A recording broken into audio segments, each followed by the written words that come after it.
Hey guys, Endless here, welcome back to the channel. This is part 2 of What If Belle Was Sinbad's Reincarnation. Also check out the playlists that I have created on this channel. But anyways, I hope you guys enjoy. Belle turned around and glanced at the dungeon and thought back to last night. He had stood inside the dungeon until the morning talking with Ace. He thought she seemed nice, but he also noticed that someone was watching him, but either way Belle didn't really care much. As he thought of this, Belle walked away from the dungeon.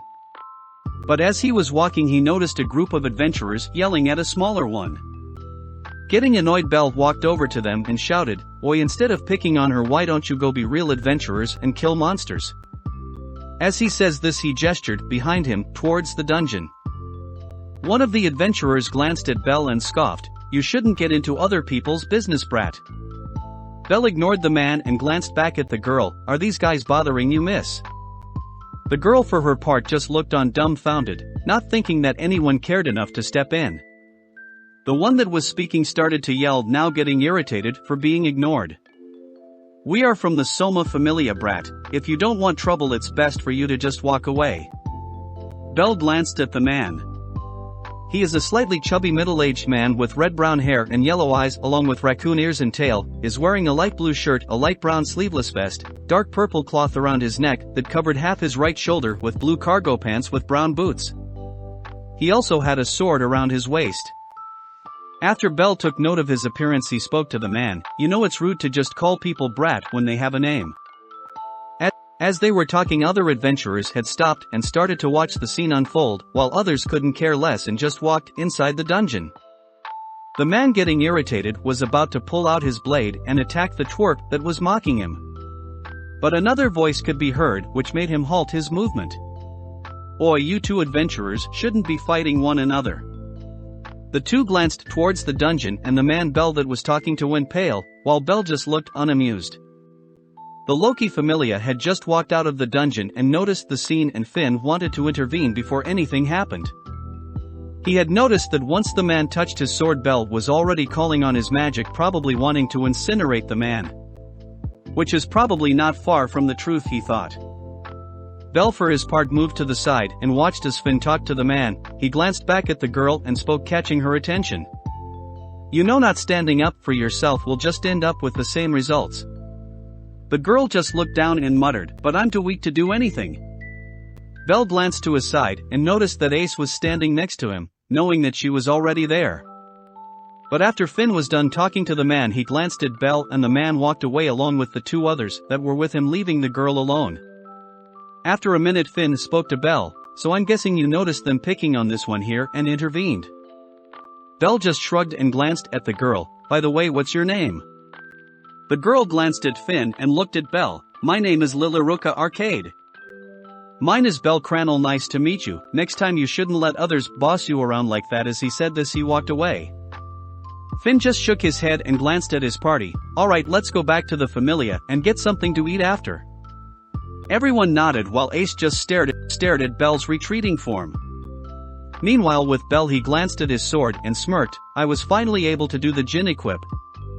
With this maybe I could go further into the dungeon," he mused. But as he was walking, he felt some killing intent behind him. Turning around, he noticed that he passed the guild. And Eina was staring at him, giving Belle a death glare. Belle stepped back and put his hands up defensively. Now no need to resort to violence." As he said this, the elf stepped closer to him and spoke, "I was trying to get your attention for the past 2 minutes. And why are you injured?" Her glare intensified and spoke in a sweet tone. "You went into the dungeon to the middle floors, didn't you?" Belle gulped and shook his head in the negative. "Why do you think that? Who knows, I probably tripped or something." Instead of responding, she gave him a "Are you stupid?" look. She then pointed at the magic core that was poking out of a bag full of crystals, which so happened to be the crystal of Goliath. Belle glanced down at the bag. He had got this in the adventurer town before he had left. He then looked back up at Eina and spoke nervously, "Would you believe me if I told you I tripped and fell down to the boss floor?" Eina just sighed and grabbed his hand and pulled him into the guild hall, all the while muttering, "Stupid adventurers and their stupid pride." Now we skip to 10 minutes later. Belle now has a bump on his head and has some bandages covering his face and arms. He sighed and made his way home to drop of the bag of money he got. Once he was in front of his home, he was about to open the door when it flung open and something crashed onto him, which made him fall down onto the ground. Bell rubbed the back of his head and sat up and looked down. There he saw that Hestia was hugging him while crying. Bell sighed again and thought, I have been doing this a lot recently. He just got up and picked her up with him and walked inside the church. As they made their way inside, he closed the door and glanced around. Maybe we should buy a better place than this, or at least remodel it. Bell glanced down at Hestia and spoke, so why are you clinging onto me all of a sudden? Not that I'm complaining.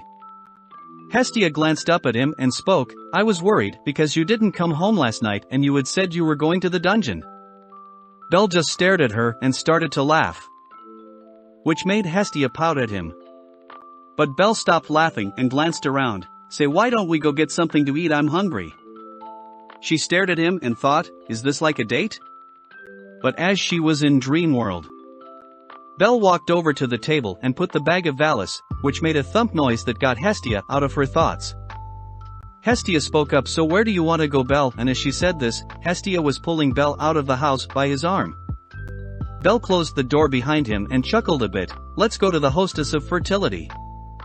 She nodded, and the two made their way through the streets of Warario. About 5 minutes later, and the two arrived. Once they made it inside, they noticed that it was mostly packed, with a familia being the main reason why. The Loki Familia are here along with their goddess, but Hestia didn't really care right now. She was on a date with Bell. She glanced around and spotted an open table near the corner. Bell for his part just looked around and locked eyes with Ace, and as they locked eyes he got pulled by his goddess to the empty table. As the two sat down, one of the workers at the pub greeted the two. Bell recognized the girl as Seer. He smiled and greeted her, all the while Hestia was giving Seer a cold stare. Seer had a sweat drop looking at Hestia, but she smiled at Bell and asked for their orders. Bell glanced at the menu and spoke, after a minute, just roasted meats and soup.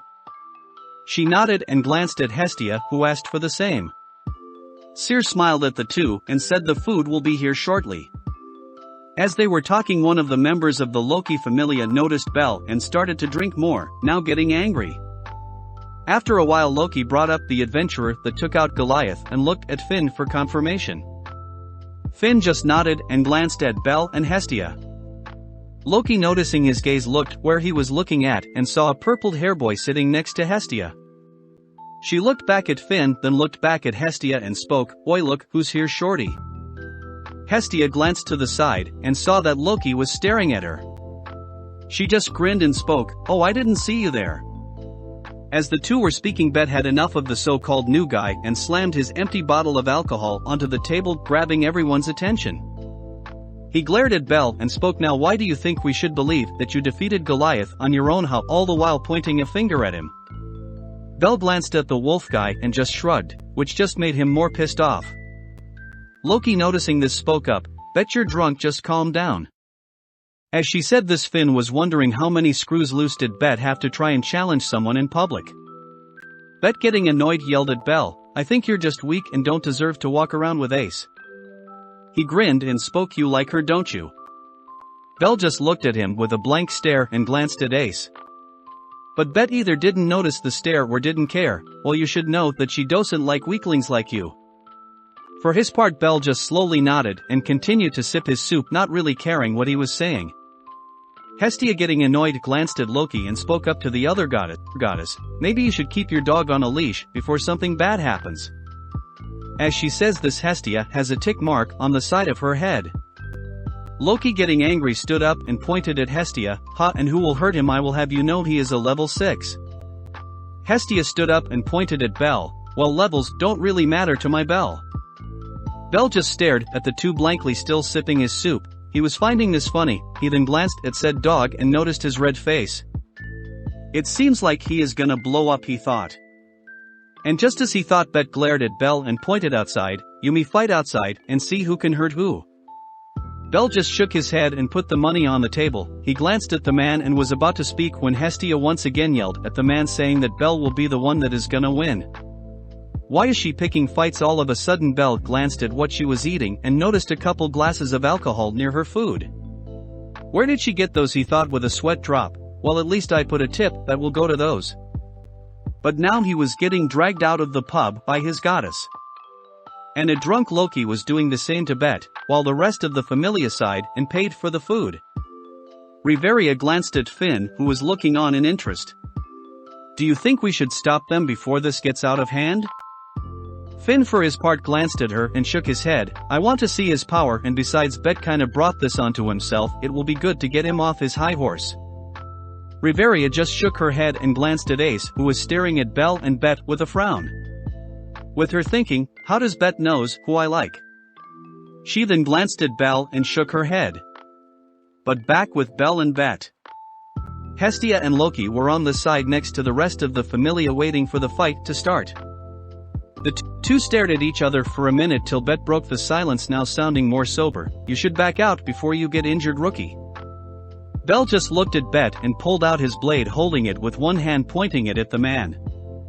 Maybe, but we never know until we try. As he says this, lightning started to appear around him, which caught the attention of the Familia and goddesses. Bararak, and with that a lightning bolt was launched towards Bet.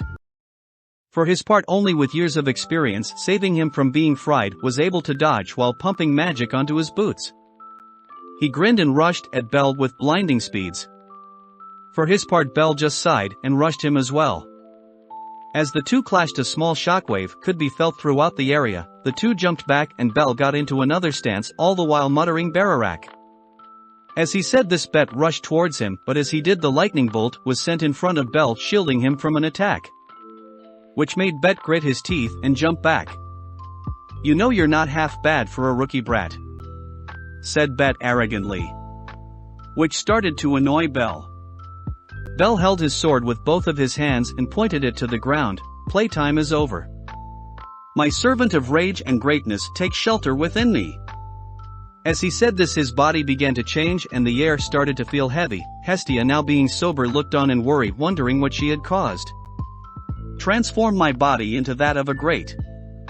But before he could finish, the owner of the pub came out and threw a pan at Belle, which made him stop his transformation. She glared at him and Bet, you two aren't going to fight here. I don't want you guys to destroy this city nor my pub. As she said this, she pointed towards the ground around Belle, which now had a few cracks in it ranging throughout the street. Belle just nodded dumbly as he was holding his head in pain. She threw the pan where the bump was at earlier. And as that was happening, Bet was staring at Belle in disbelief. His magic was skyrocketing, which even made the ground shake and crack, he thought. But as he was thinking this, he heard Finn laughing on the side. Everyone stared at him like he was crazy. He stopped laughing and glanced at Belle. So that was your power? Well, at least some of it from what I could gather. You're a troublesome guy indeed. In another universe, a certain Narat sneezed and looked around, so someone finally understands me. Either way, it's too troublesome to think about. As he thought this, he started to stare at the clouds again. But anyways, back to the story. Hestia walked over to Belle and apologized for making him fight. Belle just glanced at her and patted her head. I didn't mind, besides it was fun. He then smiled at her. Then the two made their way back home. But the two didn't notice Loki's stare, who was now in deep thought. He was supposed to be a level 1 and yet he can match a level 6 easily. She then glanced at the spot where Belle was about to transform. That boy started incantations for something, and his body started to change. If it wasn't for the owner of this place, it would have been an interesting fight. She just sighed and rubbed her head. Now I just have a headache. Now we skip to the next day. As Belle awoke, he remembered something and shook Hestia, trying to wake her, who was sleeping on top of him. Once she woke up, Belle spoke up. Can you check my status? I'm curious if I leveled up or not. Hestia just looked at him like he grew a second head, but nodded nonetheless. As the two got up, Belle took off his shirt and laid on the bed, and Hestia sat on top of him. She grabbed a paper and bit her finger, which blood fell onto Belle's back, showing his stats. Hestia stared at his back. Then stared for a minute longer and yelled, "What the heck?" Which ended up startling Belle, who now had a golden necklace pop out of nowhere. He held it, being confused for a moment, and that's when Hestia got out of her shock and put the paper onto his back and sighed. She got off of him and handed him the paper, all the while muttering, "I don't even care anymore." He glanced at her and grabbed the paper and noticed that his skills were now lower.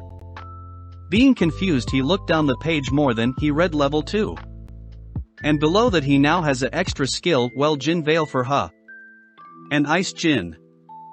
Bell then glanced back up at the paper and looked at the numbers once again at his stats. He noticed that they're numbers behind the new ones. So they add up as I level. How that's cool. I guess he noticed his skills before went up to S to even some being SS. But now it's Dexterity rank S 950, post level up, now at red rank G 300. Agility rank S 960, post level up, now it's rank F 430. Magic rank SS 1200, post level up, now it's rank F 400. Endurance rank SS 1250, post level up, now it reads rank F 450. Bell smirked and threw the paper to the side and glanced at Hestia, then at the bag on the table. Can you look for a new place while I go to the dungeon? She nodded but looked around with a frown. I still want to keep this place though.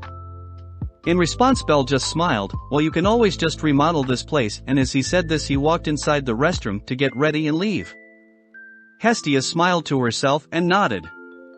About 10 minutes later Bell left his home. He was now wearing the outfit Sinbad wore in The Adventurers of Sinbad. Anyways, Bell made his way towards the dungeon, all the while messing with the necklace that was around his neck. So Valefor, I'm going to be trying you out. As he said this, the symbol on the necklace glowed white for a second. He then noticed Seer waving at him, which he waved back. Once he was in front of her, she spoke up. You're going to the dungeon this early? Yeah, I'm only gonna stay there for a bit, then make my way back for the festival. Seer just smiled. Ah, so you're going to the monster festival? Bell just nodded and waved. See you later, Seer. Seer for her part just waved back and walked back inside the pub. Bell noticed all of the adventurers that were making their way towards the dungeon and smiled. Well, a lot of people like going early, I guess.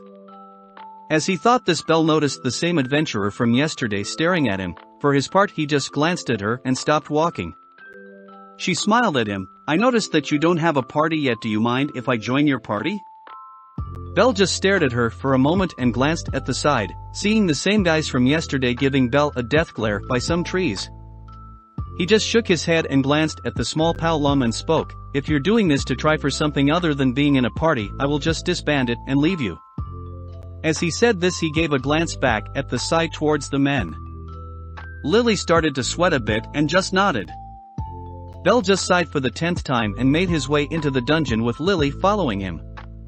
As they made their way into the dungeon, the 3 men from yesterday started to follow them into the dungeon.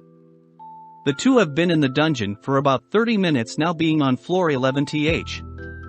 The fog not really bothering Bell, but as he was killing the orcs and baby dragons, he noticed that Lili was still not speaking to him, and when she did, Lili seemed frightened of something. Bell just shook his head, but that's when he noticed about 20 orcs appear in front of him with baby dragons on the side. He got into a stance and was about to rush them when he felt something feel off. On instinct alone, he jumped away from the arrow that had a rope attached to it. Bell glanced up and shook his head, seeing Lili staring at him in shock. She didn't expect for him to dodge that. So this is what you were up to?